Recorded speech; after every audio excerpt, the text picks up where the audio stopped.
The Far Quest, The Chronicles of Cursoon, Book 1, by R. Jason Lynch.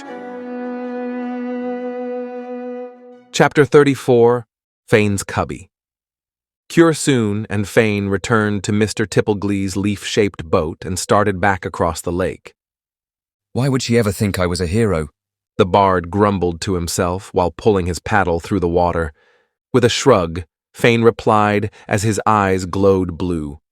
I told her about your swords, and who else but a hero would carry such wonderful weapons?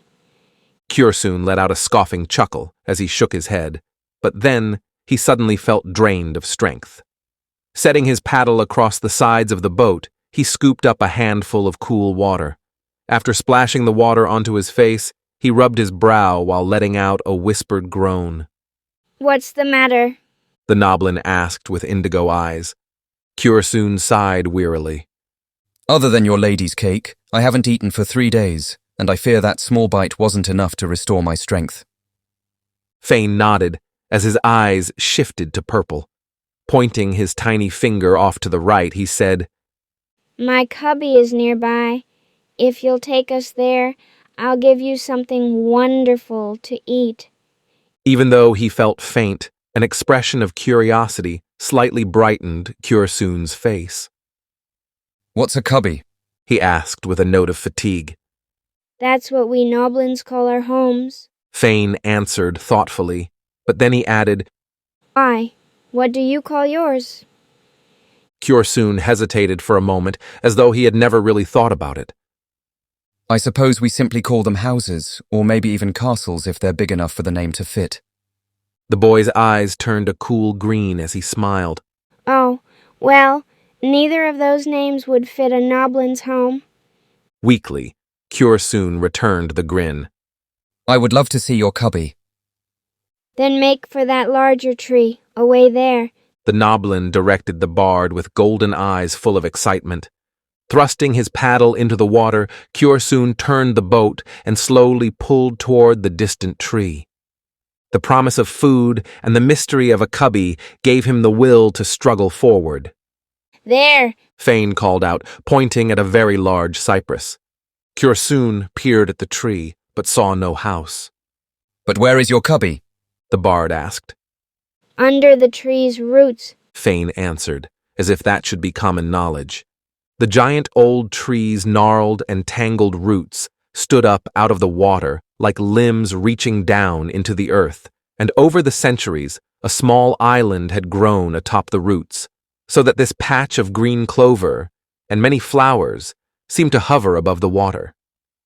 As they drew nearer, the bard spied an arched passageway back under the green of the island within the shadows that lay between the tree's tangled roots.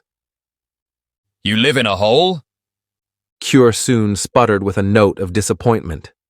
Fain's eyes briefly flashed with a fiery orange color.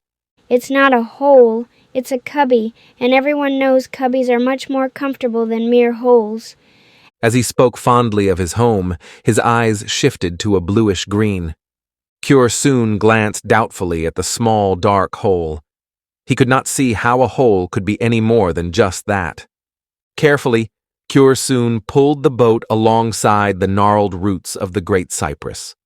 Before the small craft had come to a complete stop, Fain hopped from the boat and nimbly walked along one of the tree's roots, like a tightrope acrobat. With another hop, he came to stand upon a green moss-covered stone.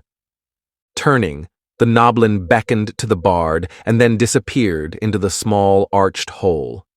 As he went inside, he only stooped slightly, but when Cursoon finally managed to reach the small opening, he had to crawl inside upon all fours. Beyond the entrance, there was a long round hallway, and being that he was more suited to the size of his home, the Noblin quickly disappeared down the corridor, leaving the bard to continue at his crawling pace. Within the round tunnel, the rich smell of fresh, clean soil hung thick in the air, for the passage was made of smooth, firmly packed mud. The bard could easily see that the mud had been formed by many tiny hands, for here and there, their prints had been left behind. As Kürsoon slowly traveled forward into the curving passage, it felt like he was going down into the depths of Riven, and his poor knees quickly began to complain that they were not enjoying the journey. After a minute more of crawling, Kürsoon found that the corridor spilled out into a small chamber with a high ceiling. Gathering himself up, he rubbed his aching knees while looking around the room. Like the tunnel, its curved walls were made of mud that had been shaped and sculpted by tiny hands. Molded into the walls, there were cabinets, shelves, and even a small fireplace. The shelves were filled with every kind of thing a child might collect from a forest. There were birds' feathers, pine combs, oddly shaped rocks, discarded deer antlers, a few previously used nests, empty shells of every kind, colorful pieces of glass that had been smoothed by years of running water, and even a wide assortment of lost coins. Here and there, smooth river stones were hung from the ceiling. The strings they were tied with were threaded through holes that had been naturally carved. When Kürsoon turned from this collection of treasures, he found a large round window. However, to his astonishment, the glass did not look out upon a grove or glade, but instead he beheld the watery world of the lake beneath its ripples. Instead of birds flying through the air, a school of fish swam past the window, and the light from the wood above filtered down, coloring the whole underwater world with a cool greenish hue. Kürsoon drew near to the magnificent window, and as he peered intently through it, Dapple swam up, giving the poor bard a start. The large otter seemed to get much amusement from this, and he gleefully twisted away, leaving bubbles in his wake. Kürsoon laughed, and then decided that there really was no other name for the Noblin's home besides Cubby. In that moment, he recalled a word his mother often used. Cubbyhole. He gasped with a chuckle. Just then, Fain came into the room from another small round passage. I've put the pie into the oven. It'll only be a few minutes more. Not long after he said this, Kürsoon began to smell a wonderful aroma coming from the kitchen. He had never smelled a pie like this before. Moments later, the forest child returned with a round, flat pie-like dish. Kürsoon smiled. It smells lovely. Fain cut a slice of the pie with a strange rolling knife, set it upon a small plate, and handed it to the hungry bard. Be careful, The Noblin warned, it's still pretty hot. cautiously taking a bite of the scorching slice. Kürsoon quickly began to blow and suck air around the scalding morsel. It is hot. He panted. I told you. Fain said with a giggle. After a few more seconds of discomfort, the bard finally managed to cool the piece off enough to swallow. It's delicious, He declared. though it scorched my tongue a bit. I did warn you. Fain laughed. Kürsoon grinned and then asked. What do you call it? We call it cheese pie. Fain replied and took a bite of his own slice.